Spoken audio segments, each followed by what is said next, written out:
Hello fighters and welcome back to the channel. और हम शुरू करने जा रहे हैं द हिंदी के 10 वर्ड्स विथ एंटोनिम सिनोनिम्स और उस वर्ड का एक एग्जाम्पल। तो चलिए शुरू करते हैं। और जो हमारा पहला वर्ड है वो है ओवरटर्न। ओवरटर्न का मतलब होता है कैंसिल और ओवरटर्न का हिंदी मतलब है रद्द करना। इसके सिनोनिम्स हैं रिवर्स या फिर रिस्किंड और एंटोनिम्स हैं अलाउ।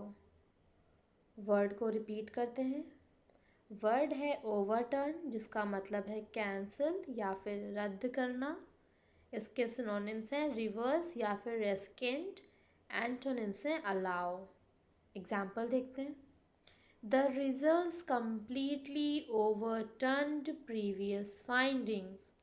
मतलब जो अभी रिज़ल्ट निकल के आया है उसने प्रीवियस फाइंडिंग्स को बिल्कुल ही रद्द कर दिया है। अब हमारा नेक्स्ट वर्ड है रेटिसेंट। रेटिसेंट का मतलब होता है रिजर्व्ड और रेटिसेंट का हिंदी मतलब है अल्पभाषी। इसके सिनोनिम्स देखते हैं। विथड्रॉन और इंट्रोवर्टेड। एंटोनिम्स हैं एक्सपेंसिव। वर्ड को रिपीट करते हैं। वर्ड है रेटिसेंट जिसका मतलब है रिजर्व्ड या फिर अल्पभाषी सॉरी। और इसके सिनोनिम्स हैं विथड्रॉन या फिर इंट्रोवर्टेड। इसके एंटोनिम्स हैं एक्सपेंसिव। एग्जाम्पल देखते हैं। She was extremely reticent about her personal affairs। मतलब वो अपने पर्सनल अफेयर्स को लेके बहुत ही ज़्यादा अल्पभाषी या फिर रिजर्व्ड है। बढ़ते हैं नेक्स्ट वर्ड की तरफ। और हमारा वर्ड है स्ट्रिफ। स्ट्रिफ का मतलब होता है कन्फ्लिक्ट और स्ट्रिफ का हिंदी मतलब है कलह। इसके सिनोनिम्स हैं फ्रिक्शन या फिर डिस्कॉर्ड और एंटोनिम्स हैं हार्मनी या फिर पीस। रिपीट करते हैं वर्ड को। वर्ड है हमारा स्ट्राइफ जिसका मतलब होता है कन्फ्लिक्ट या फिर कलह। इसके सिनोनिम्स हैं फ्रिक्शन या फिर डिस्कॉर्ड, एंटोनिम्स हैं हार्मनी या फिर पीस। एग्जाम्पल है with this civil strife the importance and prosperity of लोवियन डिक्लाइंड। मतलब इस सिविल कन्फ्लिक्ट के साथ जो भी लोवेनियन की इम्पोर्टेंस या फिर प्रॉस्पेरिटी थी वो डिक्लाइन हो गई। नेक्स्ट हमारा वर्ड है ऑब्लीवियस। ऑब्लीवियस का मतलब होता है अनअवेयर और ऑब्लीवियस का हिंदी मतलब है अनभिज्ञ। इसके सिनोनिम्स हैं अनकॉन्शियस या फिर हीडलेस और एंटोनिम्स हैं अवेयर। वर्ड को रिपीट करते हैं। वर्ड है हमारे पास ऑब्लीवियस जिसका मतलब है अनअवेयर या फिर अनभिज्ञ। इसके सिनोनिम्स हैं अनकॉन्शियस या फिर हीडलेस और एंटोनिम्स हैं अवेयर। एग्जाम्पल देखते हैं। She became absorbed oblivious to the passage of time. मतलब वो धीमे धीमे अब्जॉर्ब होती गई, अनअवेयर होती गई कि टाइम कैसे पास हो रहा है। नेक्स्ट स्लाइड की तरफ चलते हैं। और इसमें जो हमारा पहला वर्ड है वो वर्ड है इम्प्रॉपर्टी। इम्प्रॉपर्टी का मतलब होता है रॉन्ग डूइंग और इम्प्रॉपर्टी का हिंदी मतलब है अनौचित्य। इसके सिनोनिम्स हैं मिसकंडक्ट या फिर डिसऑनेस्टी। और एंटोनिम्स हैं प्रॉपर्टी। रिपीट करते हैं वर्ड को। वर्ड है हमारे पास इम्प्रॉपर्टी, जिसका मतलब होता है रॉन्ग डूइंग या फिर अनौचित्य। इसके सिनोनिम्स हैं मिसकंडक्ट या फिर डिसऑनेस्टी। एंटोनिम्स हैं प्रॉपर्टी। एग्जाम्पल देखते हैं। She was scandalized at the impropriety of the question। मतलब वो रॉन्ग डूइंग का जो क्वेश्चन था उसमें स्कैंडलाइज्ड हो गई थी। नेक्स्ट वर्ड है, वो वर्ड है हमारे पास एमिटी। ये एमिटी स्कूल वाला एमिटी है। एमिटी का मतलब होता है फ्रेंडशिप, और एमिटी का हिंदी मतलब है मित्रता। अगर हम इसके सिनोनिम्स देखें तो वो है फ्रेंडलीनेस या फिर पीस। सुबह सुबह ना गला भी बैठा रहता है। और एंटोनिम्स है एनिमोसिटी। रिपीट करते हैं वर्ड को। वर्ड है एमिटी, जिसका मतलब है फ्रेंडशिप या फिर मित्रता।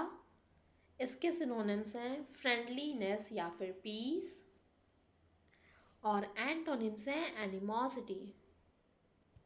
एग्जाम्पल देखते हैं। The presence of French troops in Scotland had produced on hostility rather than amity।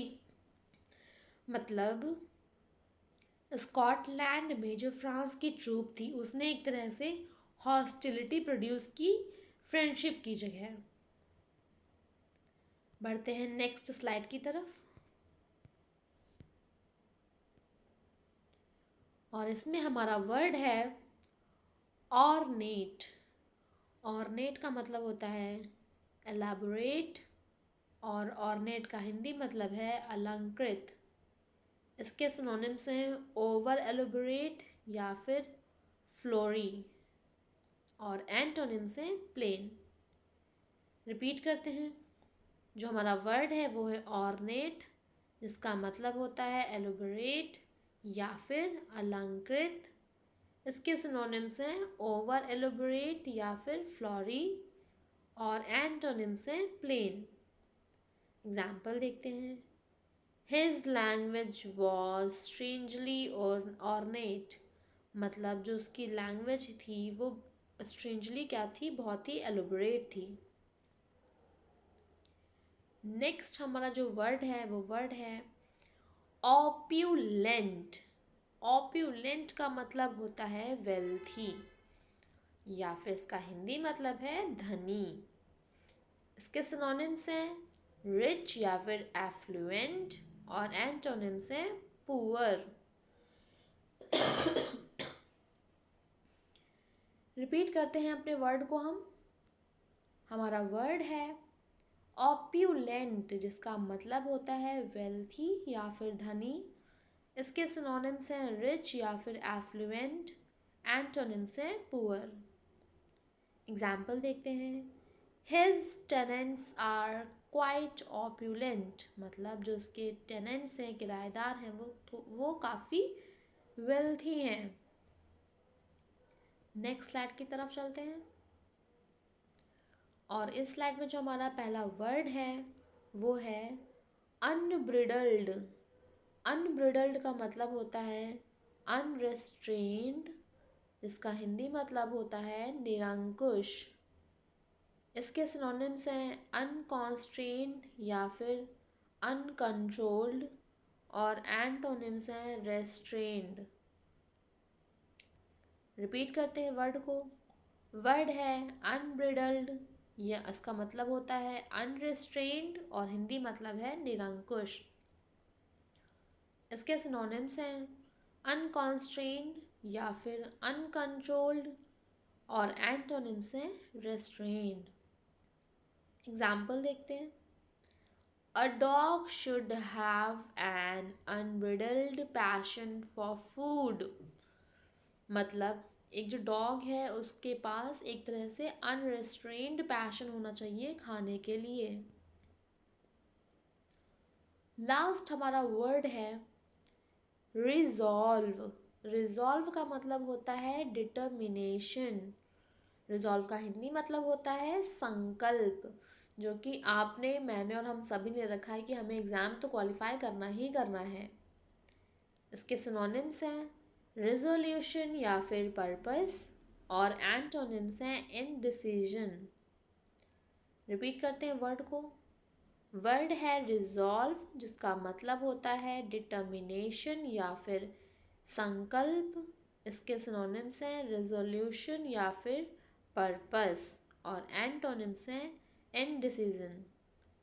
Example देखते हैं।